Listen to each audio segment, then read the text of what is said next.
Okay, good morning, everyone. How are we doing today?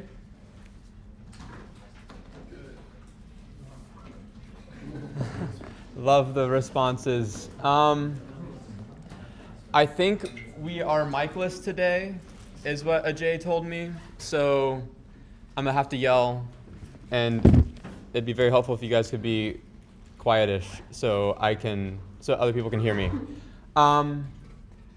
Yeah, let's go ahead and get started. Knick-Knack project was due last night. Most people have submitted. There's still some people who haven't quite done that yet. Office hours are open today if you need help. Yeah, hope you enjoyed that project. The feedback so far was pretty good, but yeah, I think it was a cool project. Really putting everything together. So yeah, hope you enjoyed that. The Swift data reading was due last night as well. Almost everyone's turned that in too. I know there were some issues people ran into with the simulator and stuff. We figured out some of them and haven't figured out the rest. If that's you, let me know. We can talk about it. And then the first final project deliverable is on the website and is due tomorrow. We'll have some time later today to work on it and walk through and explain what's going on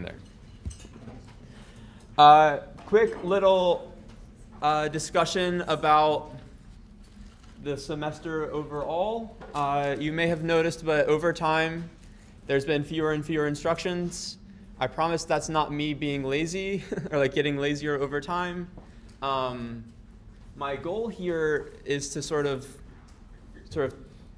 lower the amount of training wheels over time, because like when you're working in industry or in research or taking classes later in the major, there will not be instructions like this, right? It's not going to be like open Xcode, make a new file, make an HStack with two VStacks in it. Like that's not how industry works, and like that's not how other classes work, and that's super not how industry works, where you're just going to be like, someone will say, build this feature. And like maybe that's all you get. Maybe you get a list of requirements or a design, but there's gonna be a lot of things for you to figure out when you're working in the real world. So I'm hoping to sort of teach you how to learn. And so, yeah, like in the next project, the next little lab kind of thing we're gonna do on Friday, I think I'm going to link you to some documentation, link you to an article explaining how to do something, and then just be like, okay, now take the code from that article and adapt it to this like list of requirements or whatever. That is a super common and effective way to like approach a new skill. Like, okay, I'm going to follow a tutorial, and then now I need to figure out how to map the stuff from the tutorial into my use case. So yeah, that's the goal here, and that this is sort of one of the big goals of the final project as well, which I talk about in the final project write-up. Obligatory LLM AI use statement. Please resist the urge to vibe code these projects or the final project. I know how tempting it can be to just see an error and throw it. Like see an error, paste your code into the LLM, paste the error, and say, please fix this. Then just paste that code back into the project. But for so many reasons, that's not the best way to do it. One, you're here in school to learn. There isn't much learning happening in that process. Two, maybe something that you'll care about more, this kind of like just having LLMs code for you, especially in Swift and Swift UI and these new technologies that we're using, will either completely make up code, like make up functions that don't exist, which is going to be very confusing for you. It might introduce subtle errors that you maybe can't reproduce on your own, don't know to reproduce on your own, don't know are errors. I've seen that a lot when people try and get LLMs to write their like networking code for you. It'll like introduce things that look reasonable but are unnecessary checks that'll make your code fail every single time. And they're really hard to fix because like these AIs are very good at making things that look real, even if they're not. And that's kind of what they do. And obligatory, it's an honor code violation to use AI like this in the class. You're more than welcome to use it to search and to get debugging tips, but just having it code for you is not allowed. Does that all make sense? We're gradually weaning off instructions to help you learn new things, and just know that's on purpose and is designed to help you learn better. And so resist the urge to use LLMs. Okay. I want to do a sort of quick, like high-level discussion about local storage. Now that you've seen Swift data. So yeah, the sort of high-level idea is that like in all of our apps so far, all of the user data was stored in memory, right? And memory is like short-term storage that's used like for one run of your app. When you close the app, that memory is cleared out, it's freed and stuff. And then when you come back to the app the next time, the whole address space is set up from scratch again. If you want to know what that means, take operating systems, take compilers, take 541, take 630. Those will all talk about it in depth. And it's really interesting, like how the memory for your program is set up. But yeah, if we want to persist data between sessions, we can take advantage of the device's hard drive, which is like meant for long-term storage. You know, like think about like the files that you see on Finder in your computer. Like if those all went away every time you closed your laptop, that'd be a big bummer. They don't because they're stored on the hard drive. It's optimized for long-term storage. And one big benefit of mobile apps is that they can directly write to the device's hard drive to persist data locally. And we'll talk about why that's cool right now. So let's take a few minutes, or I guess quick reminder, like we have persisted data between app sessions in another way, and that was using a remote server, like storing the data, like generating data on device, sending it over the web to a server that stores it in a database somewhere else. And so I want you to write down a bunch of pros and cons of storing data locally as compared to storing it on a remote server. You can just go ahead and chat with your neighbor if you'd like. I'll take like 2 or 3 minutes to do this, or until people start to quiet down. But yeah, write some stuff down, chat with your neighbor, and then we'll talk about it as a class.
Okay. Does anyone want to share their pros or cons? Maybe we'll start with some pros.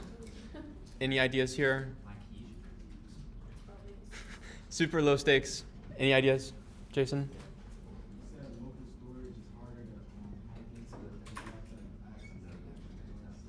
Yeah, it's harder to hack into and like steal data when it's stored locally because you need physical access to the user's device. Yep, that's right. We're going to talk about that in a minute. Any other ideas? Yeah, what's up? It doesn't require network connection for the user. Man, you guys are just stealing all of my my pros here. Yeah, you can access data without a network connection, which is actually really huge. Jake? I would say that. Yeah. Makes it really fast. Yeah. In the back? Yeah, I said that, and it's also just kind of easier, and it's a lot easier, a lot less code. Yeah, easier, less code than. And that's a good point. Like when we're writing our networking code, hundreds and hundreds of lines dedicated to fetching and storing data. But with Swift data, like you saw, can be done with very little code. Any cons that people can think of? Jake again? Size. Scalability. Yeah. And you guys are really just stealing all my thunder. Yeah. Potentially limited amount of storage space.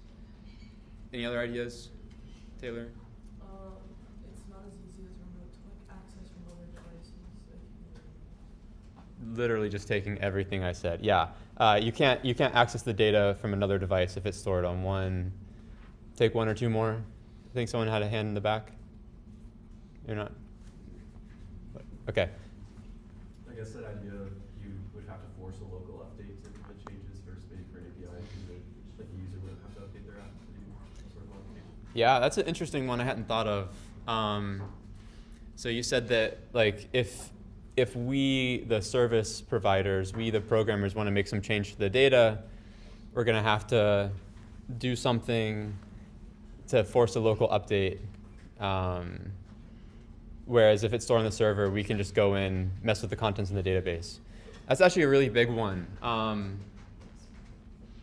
We talked a little while ago, last week, I think, about like apps have multiple versions.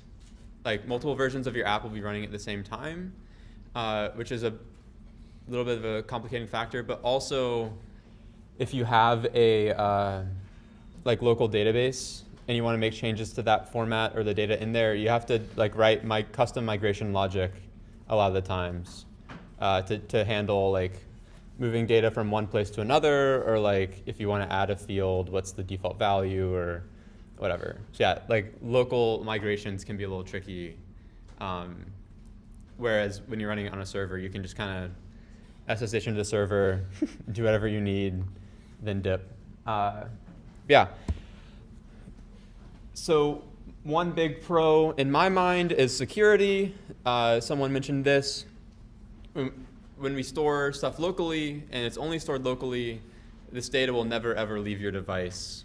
A good analogy is like storing something in your house, like in a safe in your house or something, versus storing it off in like a storage unit or something, right? When your data or belongings are stored on a server / stored in a storage unit, they become vulnerable to attacks because there's just like one central resource that has everyone's data, which makes it a great target. When opposed to like when it's just your phone, it's like I don't really care about Sam in particular and his data, but when it's all on the server, it's like, but I really care about all of Google's users or something. And these attacks are like, sometimes they'll be like intercepted in transmission, like while you're sending data from your phone to the server is a potential point of vulnerability. While it's sitting at rest on the server, in the database is a potential point of vulnerability. And like you've probably heard of like password leaks, like data breaches and stuff. I think that almost always happens because they've got data sitting on the server and somehow an attacker gets access to it. And there are really good and effective ways to mitigate this. And if you want to learn a lot about them, take the cryptography And what's 435 called? Computer security? Security? I don't know. Digital security? I don't know what it's actually called. But we have some really great security and cryptography classes here. So there's really advanced and effective ways to obscure data. But if we can just kind of completely avoid the need to like do this encryption stuff and the possibility of getting it wrong, you're sort of totally avoiding a bunch of security risks. This was super helpful for me. A couple years ago, I worked on an app that would like fetch the user's bank accounts, like fetch transactions from their bank account and store them so you can see like how much money you've spent in the last week or whatever. And that's really sensitive information. And if we were storing that on our servers, we would need to think a lot and think very hard and be very careful about how we're storing it and how we're accessing it to keep it secure and safe. But because it was stored locally, we didn't have to deal with any of it. Our privacy policy was like, we don't have access to your data, like period. Like no like convincing them that we're being secure or whatever. And then when we were talking with Plaid, the API that vends this transaction stuff, they asked us to do this whole like security questionnaire explaining how we're going to keep the data safe. And that was really easy for us because it was like, we can't touch it. It's all on the user's device. So yeah. Another big pro is offline access. When it's stored locally, you can access it without an internet connection or without a good internet connection. Some good examples are like downloading movies for a flight, or my parents' house has just garbage internet, and always has and always will, because we live between a river and railroad tracks. No one wants to run fiber there. And when you're in these like low or no network or like connection scenarios, being able to access your data is really nice. I'm sure you've had times where like trying to check your email and like your device goes offline, or Eduroam is taking a while to connect, and like you just can't get to your data at all because your phone doesn't have it. When it's stored locally, you can just access it all the time, no matter what. And people also will often use this fact that accessing local data is so much faster than remote data for caching. Have we heard of caching, like keeping a cache? Cool. It's actually a really simple idea that gets that might seem more complicated than it is. Keeping a cache is just like saving your work in case you need it again soon. And so a lot of apps will like, whenever they download an image from a server or something, store it on device so that next time you show the image, which can happen a lot. Like if you're looking through a post like Instagram and showing someone's profile picture hundreds of times, you don't need to make that request over and over. You can save it locally and like reuse that work. And another fun anecdote, and some people asked about it in the Gradescope submission for Swift Data. My very first internship at this like beauty supply e-commerce app, one thing that they were really proud of and that was really cool was that like they had a pretty large product catalog, you know, like dozens or hundreds of products and a bunch of variations of each one. And fetching that product catalog from the internet takes a long time. And so when the user opens the app, they'd have to wait half a second or a second to see the products fill in. But they kept a local cache of the entire product catalog so that immediately when the app is opened, there's stuff to see and things to do. And then once the app is opened, in the background, they'd fetch the updated product catalog if anything's changed and update the local copy. So yeah, this is really common, and is also the reason why like if you ever like lose internet in TikTok or like open TikTok or Instagram without internet, you can like watch a couple videos because they've saved it locally to make the app feel faster than it is. And caches are great, but there's a saying that like, what is it? The two hardest problems in computer science are naming things, cache invalidation, which is like, okay, I have a local copy. When do I need to replace it? Or like clear it out and fetch from the server again? And the third of the two hardest problems is off by 1 errors. Silly programmer meme. But yeah, caches are great and are made possible by local storage. Then some quick cons, or like drawbacks compared to remote storage. Like Taylor said, you can't share this data. So like on Instagram, if my posts are only stored on my device and not on a server, I couldn't share my story with anyone else. Like it would just be stuck on my phone. This is one that we've seen a lot in this class, that you guys have seen a lot in this class. When you rely on local storage for your app, you don't know what the user's device is going to be like. Maybe they have half a gigabyte of available space, or maybe they have 600, and you don't know, and it might cause problems. And then another fun issue is that when data is only stored on device, if the user loses, breaks, or if that device gets stolen, the data's gone. And like they might contact your support team, be like, hey, I lost all my notes. And you're like, sorry, I can't do anything about it. It was only on your phone and you lost your phone. But when it's stored remotely, that data is safe and preserved if the device breaks. Cool, that's local storage.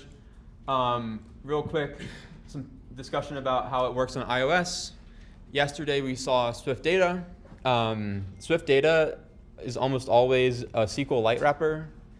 Have we heard of SQLite before? Maybe?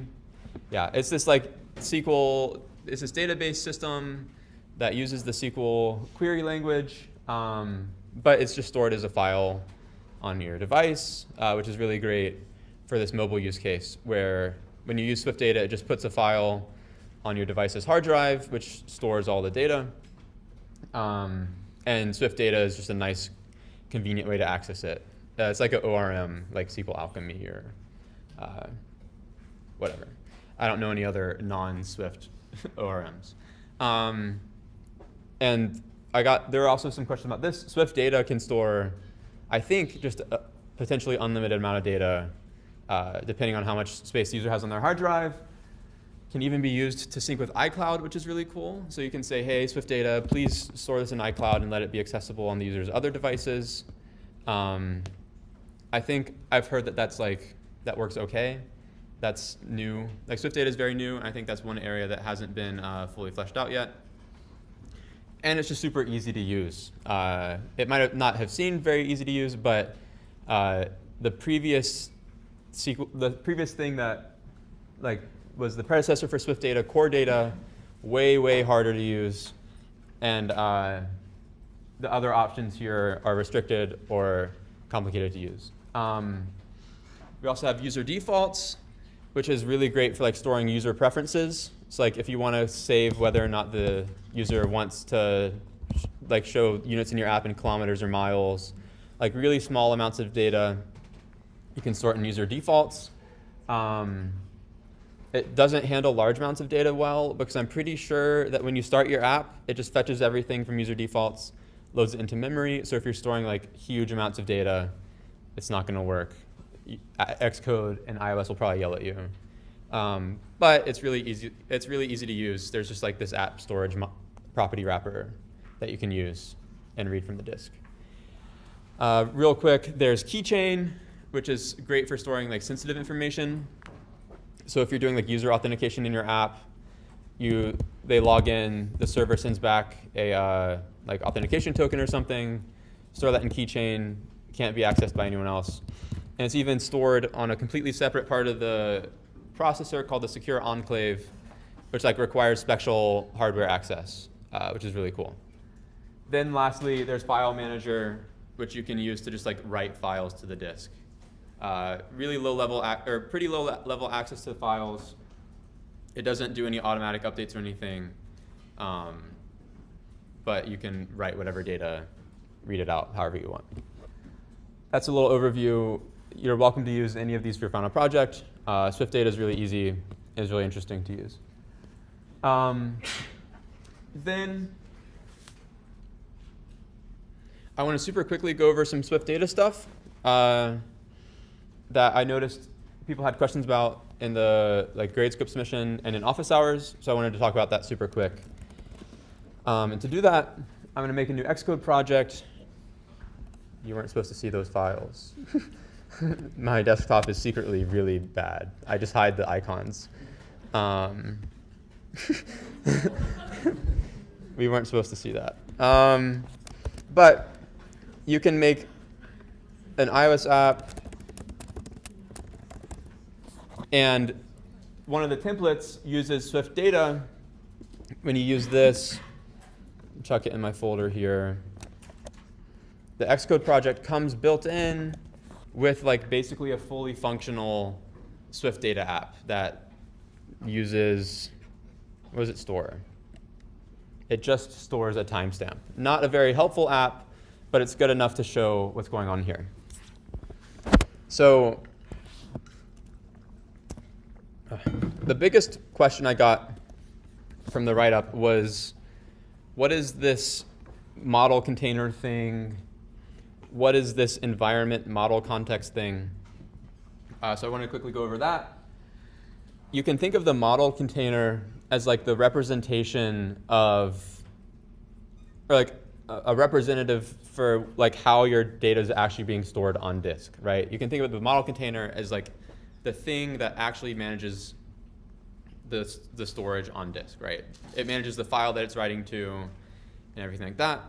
Then the model context is like kind of your cursor, or like your way to access and work with that model container. Sean's analogy was like the model context is like when you're open in like Word, old versions of Word, pre-autosave. You're going in, making changes here, and then periodically the model container grabs the data from the context and does like autosaves. Or you can force it to save automatically through the context. But what you really need to know is that you just need a model container somewhere in your view hierarchy. And then when you've done that, you can read the context, which is the thing that you actually use. Almost never will you need to mess with the model container. Yeah, the model context is the thing that you use to access data. And it's really interesting how we access it. I think we saw this environment, or we've definitely seen it for Dismiss a bunch. But we also talked about it really early in the class when we were talking about view modifiers. Do you remember the Swift UI environment? Right, it's like metadata that's passed down throughout the view hierarchy, right? And that's why we could do something like hstack text hi, text hello, like foreground style blue. This foreground style modifier writes into the environment of the view hierarchy, and then text will pick it up and use it to render itself, right? It's the same thing going on with the model context. When we use model container on our view or in like our main app struct here, that injects the model context into the environment. So any views in that hierarchy can read out the model context using this syntax. So this is saying, hey, please look in my environment and find me the model context. And if there is none, then the app will crash. So I think if I preview this,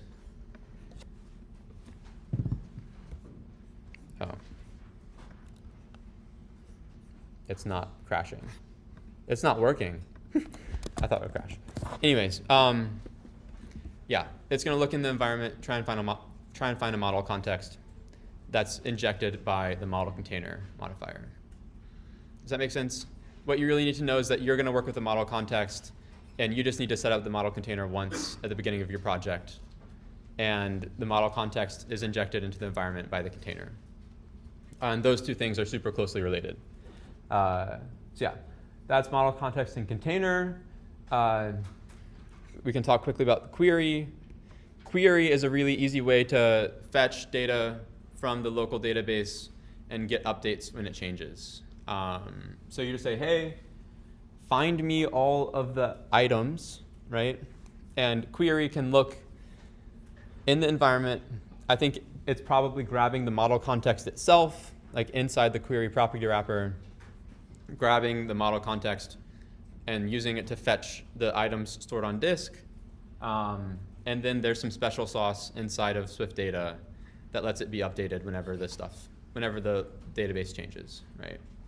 Which is really cool because like now we don't need to manually hook up our UI updates, right? Like in ToDoE and things like that, if we wanted to update the UI, we'd have to like make a change to the state directly.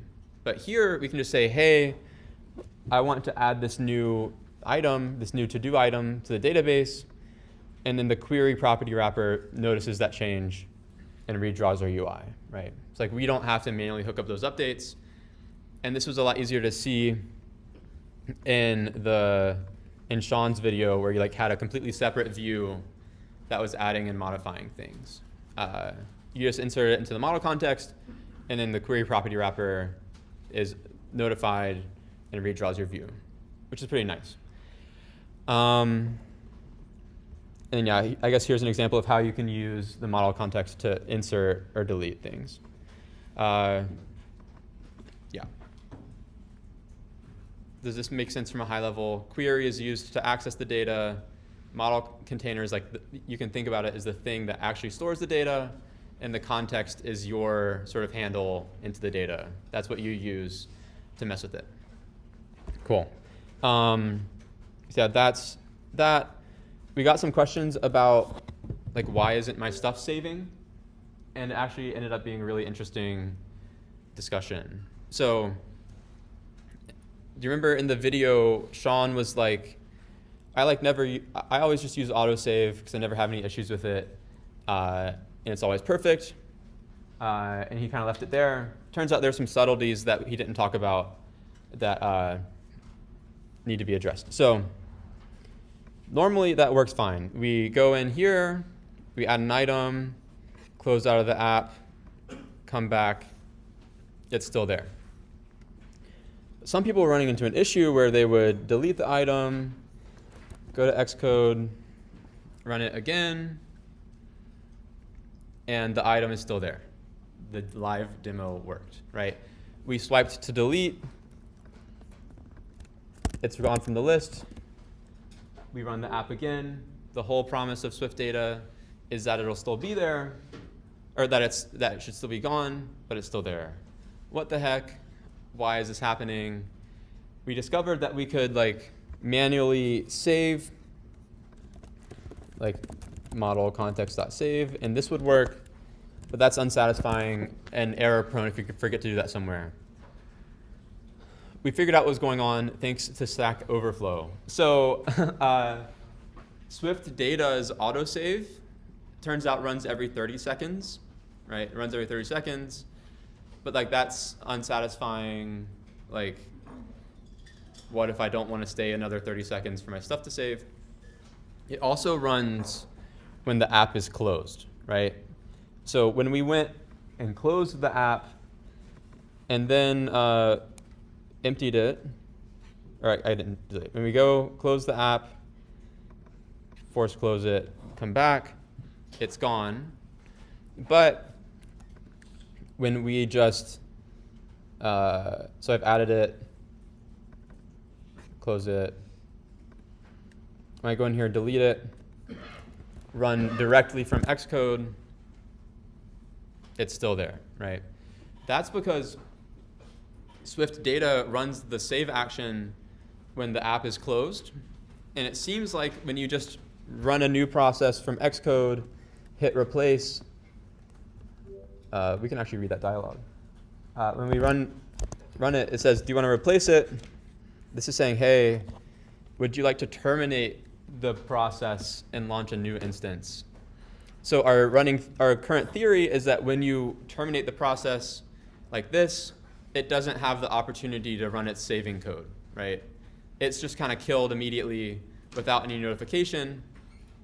But when you go in and like close the app like an actual iOS user would, right? By like swiping up or like going to the app switcher and swiping up there, then it actually works. So yeah, Swift data was working. It's just like in this weird developer environment, it doesn't have the opportunity to run its save code when the app is closed. And I think Sean, it worked for Sean because he went in and would so make some items. Then I think he hit the stop button and then played again. I forget what I did. I don't know. This might not work either. And maybe there is a change in Xcode and like in how it works from when Sean made the video to now. But if you like close the app like a real user, not like a developer, the changes are persisted. Boom. Yeah. Does that make sense? It wasn't given the opportunity to save its changes. And that's kind of the benefit of this model context, is that it kind of queues up modifications that need to be made rather than like eagerly writing to disk, which is actually a pretty expensive operation. Yeah, that's Swift data. Super quick MVVM discussion before we just break for final project time. You saw that, and like everything we just did here was accessing Swift data through the view, like through the view struct, using this environment model context to access it, and using query to fetch data. Yeah, this is in the view struct, which breaks our sort of MVVM pattern because like ideally the view doesn't know where it's getting its data, where it's coming from or anything. Yeah.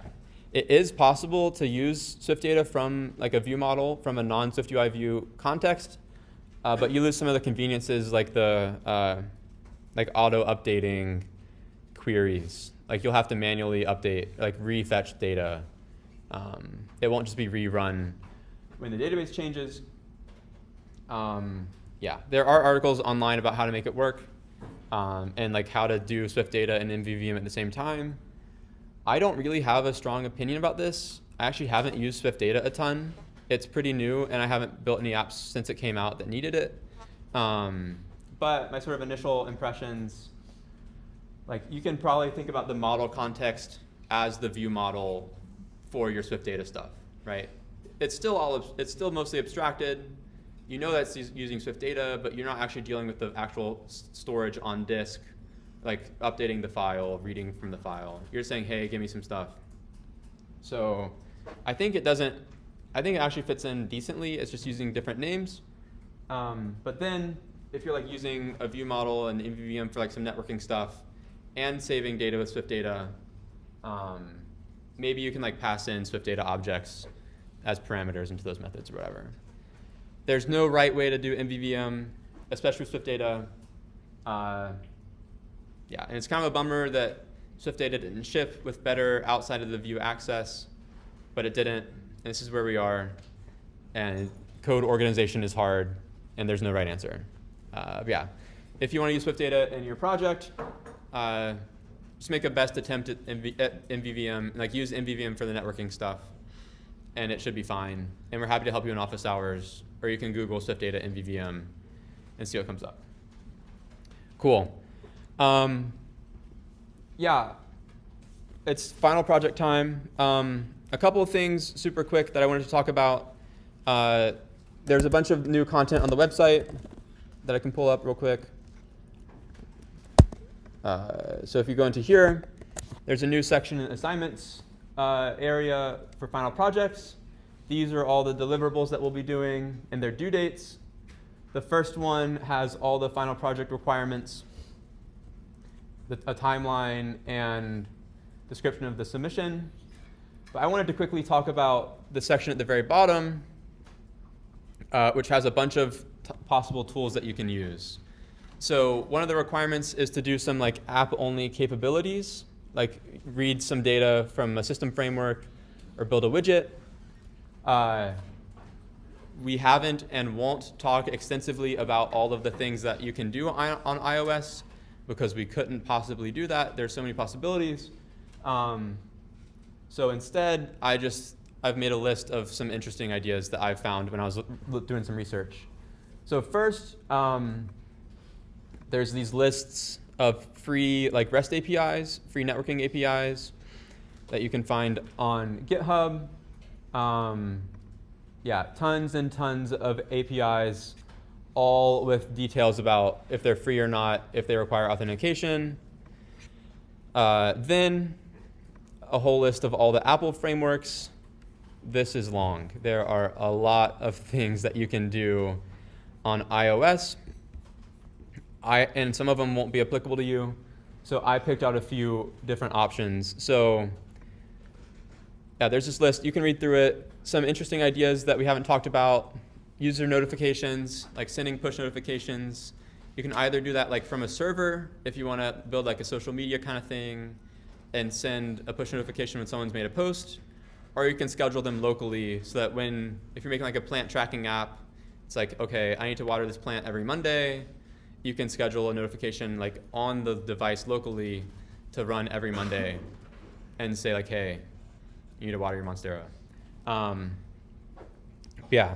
Then core location, you can access the user's current location. We're actually going to talk about this one next week really quickly. Health kit, you can get health and fitness data. Photo kit, you can access the Photos app.